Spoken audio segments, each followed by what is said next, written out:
Alrighty, we're out. We're working hard. I've got all the hardware I need. I'm gonna first take this engine stand I built and put casters on it, and then I'm gonna build a gantry going from right here over the driveway back down to like right here, and then scoot it forward a little bit. We'll lift this motor off. It'll be like a test for the lift, and then we'll move the boat, put this engine stand underneath this motor, and then wheel that motor out of the way, and that'll be the test for, well, actually, we'll wheel this motor underneath the gantry, lift it up off the stand, move the boat underneath it, and then do that. But I've still got to build the gantry, put casters on this, so let's get to work.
Alright, casters are on this motor stand. Oh, and I left one screw out down here for these, but I don't really care. And if it messes up, I can add a block in that corner and reset them. I guess maybe those wheels could go at an angle and mess up. I don't know. Let's find out. First test. We look underneath this wheel. We'll see. Okay, so we were within 1/8 of an inch, maybe 1/4. It's not terrible. I wonder if I can just stand on it and fix that. Okay, so whenever I'm standing on each corner, it flexes, and all 4 wheels are on the ground, so it's not going to weeble wobble with weight on it. All right. Now to build the gantry.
All right, we got the gussets in. Now we're gonna do the same type of gussets for the feet, and we're just gonna cut 2 4-foot 2x4s, one for each side. What are you guys doing? Why are you barking at kids on a trampoline? Why are you barking at kids on a trampoline? You running security? You running security? Oh, well, he's a good boy. Well, he's a good boy. Yes, he is. He just got security. He just got a bath. Him smell good. I can smell him from here. Huskies and their hair. Oh, good boys.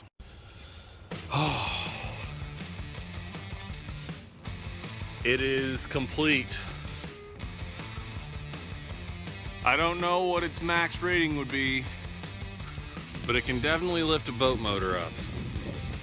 So I'm looking at my gantry, and I'm not gonna lie, I'm pretty proud of it. I need to go get some food, but I tested out its weight capability and I lifted up the back of the boat with it, so it can definitely hold, I mean, a lot of weight. I don't even know.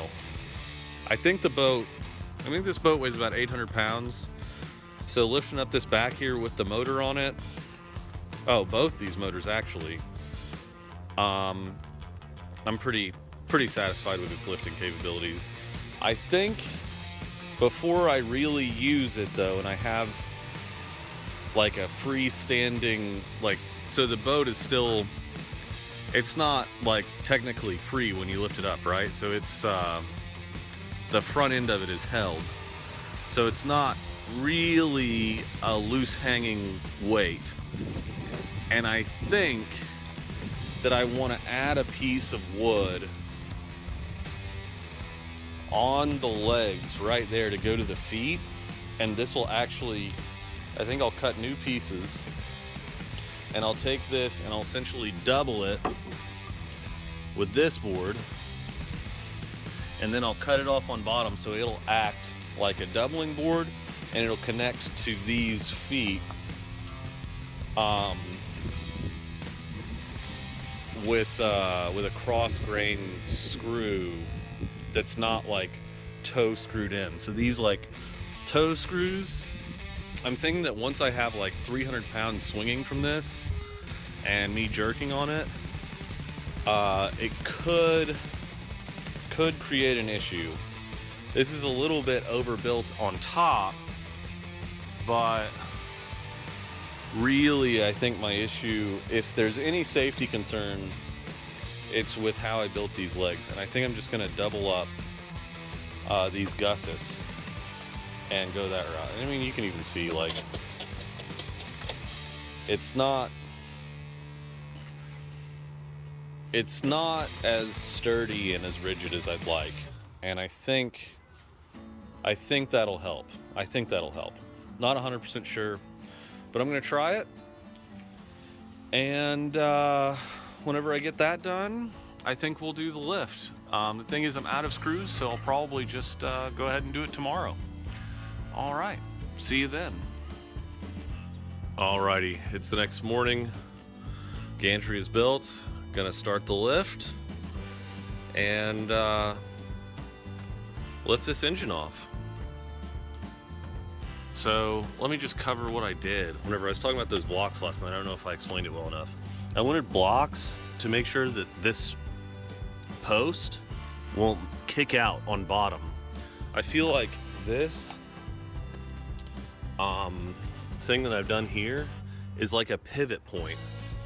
And if at the top, if I pulled this way, the bottom would have pivoted around this point and then been able to move that way. I screwed this in really well on bottom with 4 screws, but so this is a $3 2x4, and like it is soft. I don't know if you can see that, but I just made all those gouges with my fingernail. It's not hard wood. So it freaks me out a little bit that it could have like ripped those screws out. So I put in extra blocking and doubled up this kind of gusset here.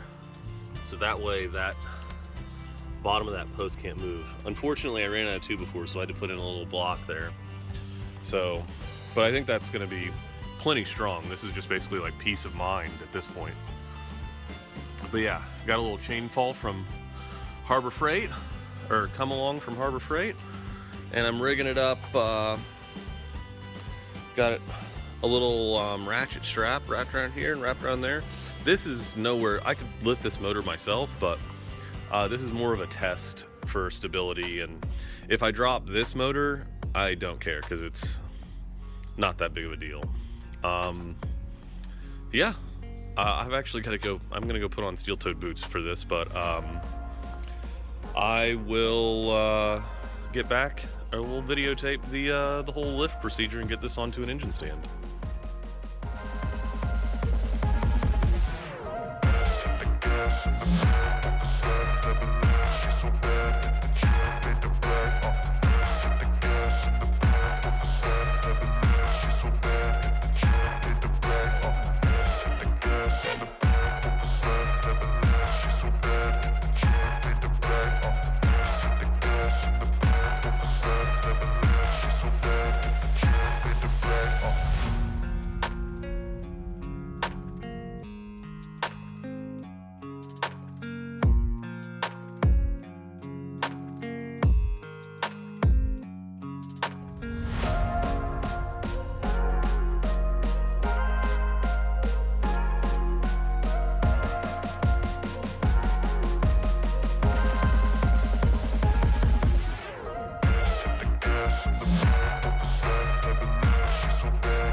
So I've been measuring everything.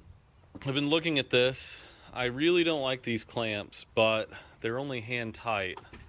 So then I was looking at the bolt holes, and I think I can put in 6 bolts to hold this. Bolt holes to hold this motor onto the transom, and I think that would be enough if the transom was in really good shape. The problem is this transom has seen better days. So the thing is, from the HydroStream project, I just happened to have taken the transom cap, the rear transom cap, off, and it's these 2 sheets of aluminum that are made to clamp over a transom. Not clamp, but be riveted into a transom on top. So what I can do is, my wife is making fun of me in the background. What I can do is maybe just put these on here, strengthen this old transom a little bit, and go that route. I started looking at it a little bit more. There's one slight issue with this idea.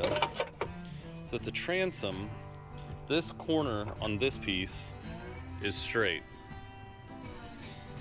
Pretty straight. The transom is not straight. So we're gonna have to straighten that before we do anything.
Well, I hit the absolute crap out of it, and I haven't got it to move at all.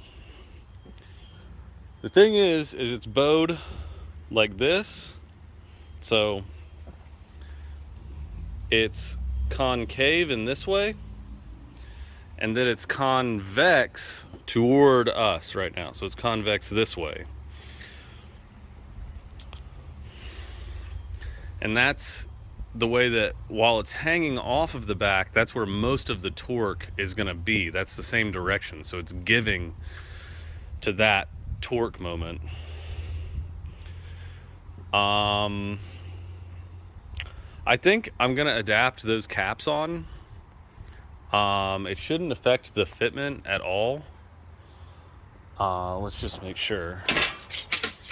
Let's say we add 1/4 of an inch or something onto there.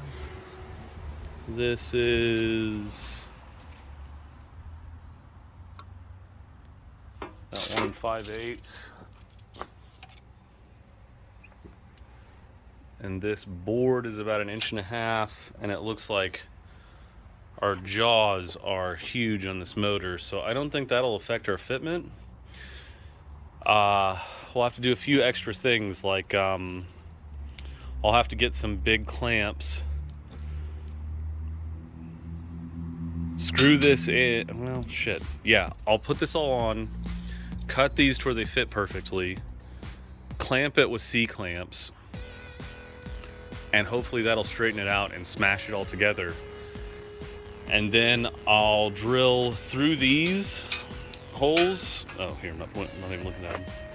Drill through these little holes right here where the rivets used to be, and drill into this top piece of this transom and rivet it all in. That should be pretty strong. I think it'll be strong enough for this. I mean, it had a 65 horse on it before, so hopefully this 115 isn't so much that it's going to break this crack anymore, but I think it'll be all right.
All right, so I've got to get new GoPros. I've had the same Chinese copy GoPros for like 6 years, and the batteries just are not lasting. It's terrible.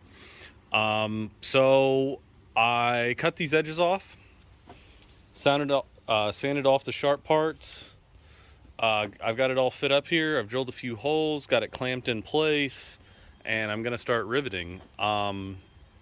If I had GoPros, I'd put that in the video, but I think I'm gonna rivet this all in, get the other piece on, and I'll update you guys at that point. Fucking GoPros.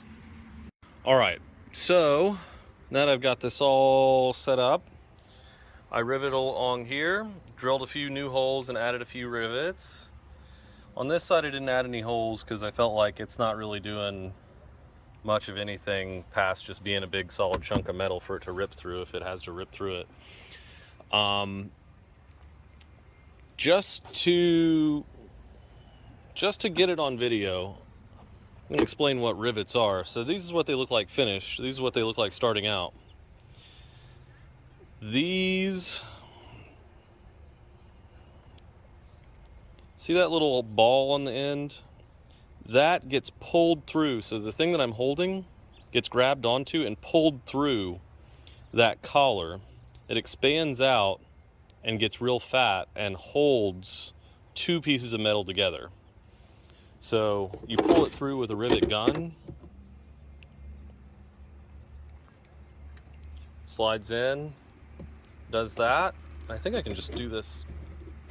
Oh, doing it one-handed is tough. All right, see it smashing the collar. Okay, and see it like has to grip. It's hard to do one-handed. But yeah, it gets real fat, pulls that through, and if you can get enough force on it, you break the shank off and it leaves that little ball inside of the rivet. It can be relatively waterproof, and it's very hard to get these out. So that's a hard steel ball that's inside of there. And this is a very long-term fastener. It won't loosen up. It's basically got to break metal in order for this to give out. I'm just gonna full send it.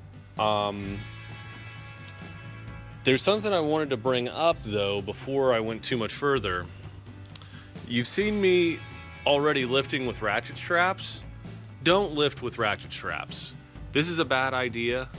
I'm not experienced. I don't know what I'm doing. Don't do what I'm doing. Ratchet straps are not lifting straps. The worst possible situation you get into is that they break when you're lifting with them, because these are only rated for 500 pounds.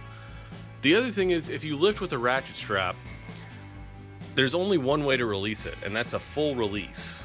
So if there's no break. If that releases, whatever you're lifting is gonna fall down. Don't use ratchet straps to lift. You see me doing it, just know that I know that it's very dangerous, and I've decided to take that risk to get this done today. Something terrible happened. No, I'm just kidding. The motor's on. Look at that. Dude, that thing is a fucking monster. It's bigger than the whole boat. The crazy thing is it literally like sits, the cavitation plate sits at the exact same point the 65 horse set. This thing is gonna absolutely rip if we can get that wiring harness on and get this thing running. Yeah, we got a lot of work to do. But I'm so excited my gantry worked. I was like climbing on it and stuff. Everything I make is pretty solid. These Chinese GoPros are absolutely trash. I think that's gonna be the end of this video, and I'll have another video on reconnecting the wiring harness, the first start of this engine on the back of this boat, and I think that's gonna be a task all in of itself. But yeah, thanks for watching. Like and subscribe and share this video. I'm trying to make money on this shit.